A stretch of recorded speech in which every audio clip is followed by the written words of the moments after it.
Jenefer here. I'm back looking at some more of my TikTok comments and giving some answers, what I think, and some employment law advice to businesses on how to deal with these complaints from employees. So let's dive right in. And if you want to find me on TikTok, details are on the screen now. And don't forget to hit that subscribe button if you're new here to make sure you don't miss a single video.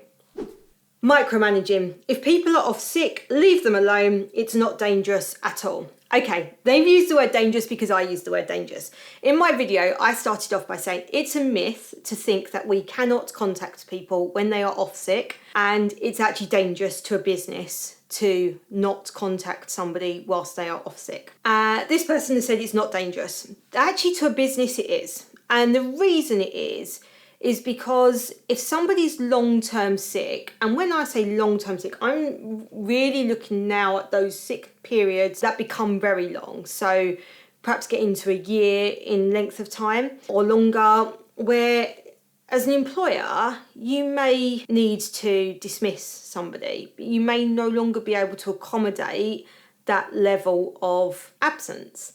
And if you've not been speaking to somebody throughout that period, it's going to be much harder to do that. The absence may also become that long because you've not been in contact. So if I go off sick and my employer doesn't make any contact with me, I feel stonewalled at that point, don't I? I feel like I'm out. How do I suddenly approach and say I want to come back? It's quite different. If I've gone off sick for a week, this isn't going to come into the picture. So if I go off sick for a week and let's say I get chicken pox, I know it's going to be a week and I'll be able to come back into work. So we agree that I'm just going to be able to rest for that week and I'll be back in on Monday, let's say. I can walk back in on Monday and I'll still feel familiar with the people. Not much will have changed. I can be like, any gossip, anything going on, what's happened? Those sorts of conversations. If I've been off sick for a number of months, just walking back in is going to be so much harder. And chances are you're not just going to walk back in. You're going to need some kind of phased return. You may need some adjustments to support your return to work. That's why I say it's dangerous for a business not to contact somebody. So I've had businesses contact me and say, I've got this person who they've been off sick for 4 years. We haven't heard from them for most of that. Can we just take them off the payroll? No, you can't, because it's a dismissal. They are still your employee. They may not have been coming to work. You've been allowing that absence. They've also been accruing holiday for all that time as well, and they're entitled to a fair dismissal, and a fair dismissal looks at dismissal being the last resort, as it should be in these cases. This is why we have employment tribunals, because dismissal should be the last resort when somebody is off sick and not able to work. They should have some protection, but then there also becomes a time where a business cannot accommodate that length of absence anymore. But that should also come from looking at, are there ways we can get this person back to work? Are there ways that we can avoid having to dismiss them? Are there other jobs that they could do? So let's say this person is a driver and they're no longer able to drive. Let's say worst case, they've lost their driving licence as a result of their health. We would need to look at, well, are there other roles that they could do that don't involve driving? We'd have to look at all of those things with the individual.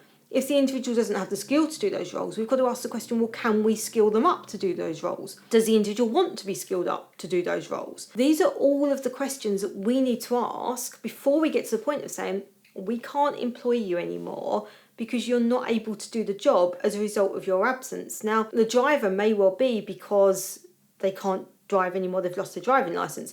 For somebody else, it may well be we can't wait any longer. And often if an absence is going beyond 12 months, that would be where the point at which we start to say we can't wait any longer for you to return to work. It's not reasonable for us to, and therefore we're going to be looking at dismissal.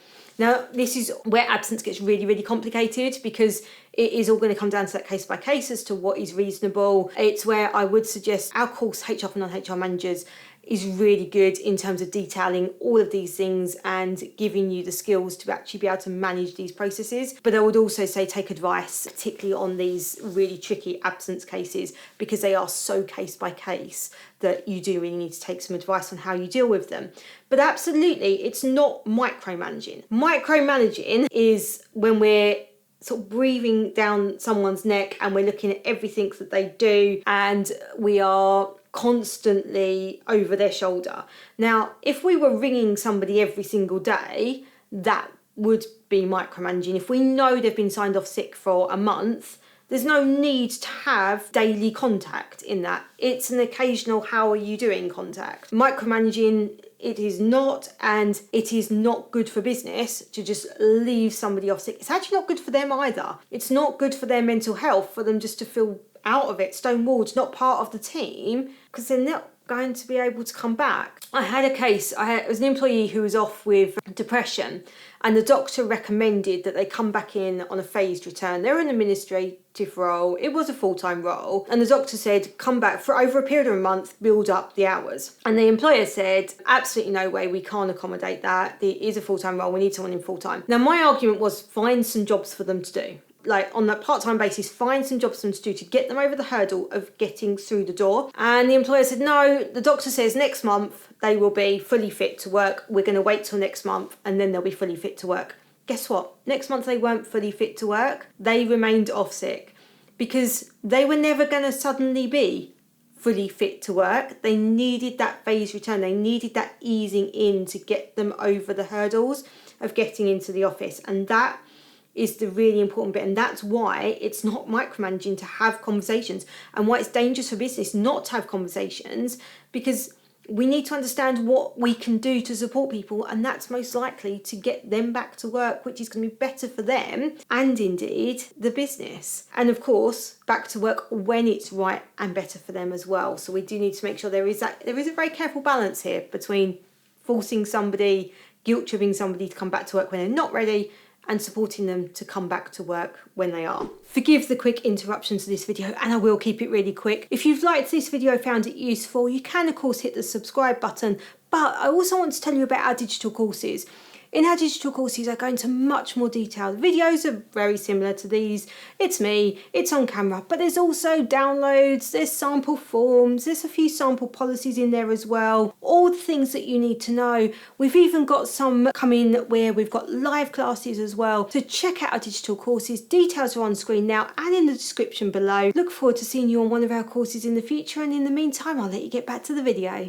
Okay. Another comment, I love this comment. I went off work for mental health, told HR I was happy for people to check in on me as it would make me feel more comfortable returning. This is a brilliant example of good communication. The employee has said, this is what I need from you to support me to get back to work. Hopefully the HR team then made appropriate arrangements for regular contact.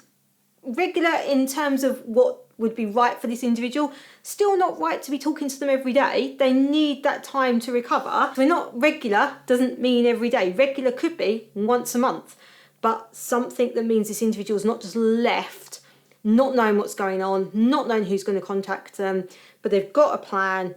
You know who's going to contact them. You know when that contact's going to be, so that you've got a much better chance of this person getting back to work. And when it comes to mental health in particular, a lot of people have made comments around, if I'm off work with stress and things, I don't want to be contacted. The reality is, like, it's a really complicated and difficult one, and yes, you need all the right support to deal with that, but it is, if we've got that communication, then an individual's much less likely to just fear coming back. It's about taking away that fear. It's about helping to talk through things that they may be anxious about, helping to remove some of the anxiety by removing some of the unknowns. And I think that's really important in terms of supporting somebody to get back to work. If you're still watching at this point, thank you for watching. Check out these videos, hit that subscribe button, and I'll see you next week.